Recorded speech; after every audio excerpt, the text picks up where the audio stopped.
Selamat datang kembali di channel saya. Teman-teman, pada saat bersidang di pengadilan, beberapa kali saya melihat surat kuasa yang digunakan oleh para pihak yang bersengketa di pengadilan bermasalah atau dipermasalahkan, khususnya pihak yang berasal dari institusi. Sebab surat kuasa yang digunakan tidak dibuat khusus untuk persidangan. Jadi surat kuasanya lebih pada surat kuasa yang dibuat oleh pimpinan kepada manajernya, tapi tidak memiliki kekhususan. Pada video kali ini, saya akan membahas terkait surat kuasa umum, surat kuasa khusus, dan surat kuasa istimewa yang biasanya dipergunakan dalam praktek hukum. Namun sebelum kita membahas surat kuasa tersebut, mohon bantu saya agar terus dapat menghasilkan konten positif ini dengan cara like dan subscribe channel ini. Dan apabila menurut teman-teman channel ini bermanfaat, silahkan share agar lebih banyak orang yang dapat menonton konten positif ini.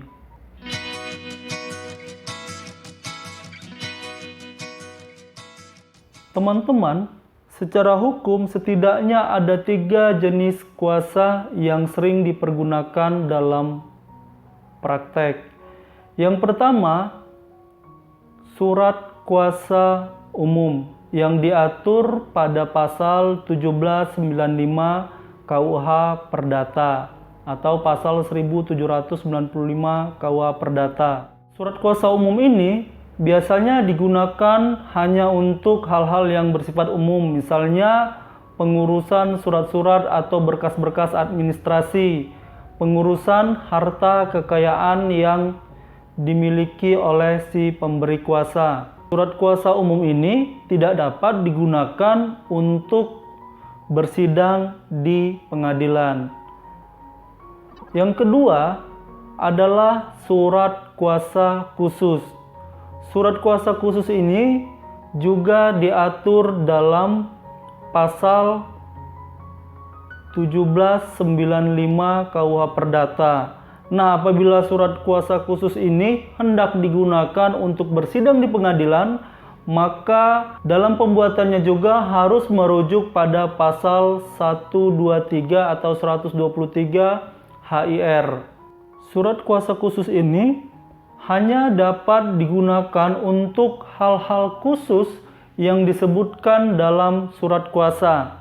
Misalnya khusus untuk menjual rumah dengan identitas di Jalan A, maka kuasa yang diberikan oleh pemberi kuasa kepada penerima kuasa adalah khusus untuk menjual rumah tersebut, tidak boleh yang lain. Misalnya lagi, surat kuasa khusus diberikan oleh pemberi kuasa kepada penerima kuasa khusus untuk bersidang di pengadilan A dengan nomor perkara 17. Maka si penerima kuasa hanya dapat menjalankan kuasa untuk sidang di pengadilan A dengan nomor perkara 17. Surat kuasa tersebut tidak dapat dia gunakan untuk bersidang di pengadilan A atau pengadilan yang sama dengan nomor perkara yang berbeda.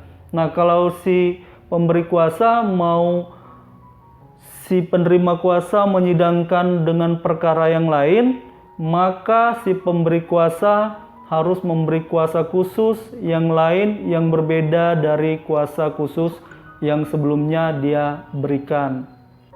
Surat kuasa khusus ini dapat berupa surat di bawah tangan atau berupa akte notaris.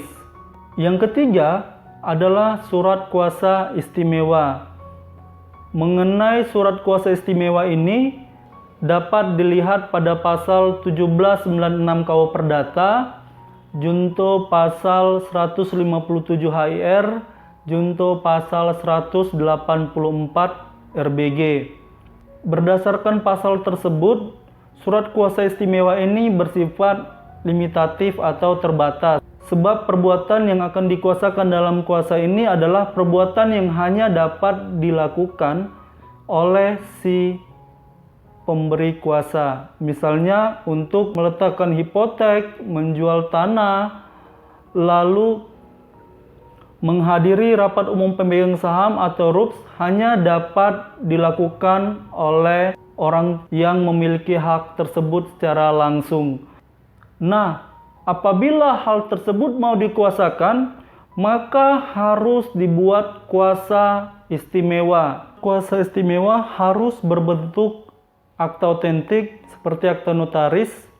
Jadi surat kuasa istimewa ini tidak boleh berbentuk akta di bawah tangan, apalagi dalam bentuk lisan.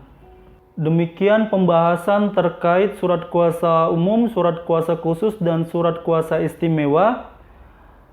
Terima kasih karena telah menonton video ini.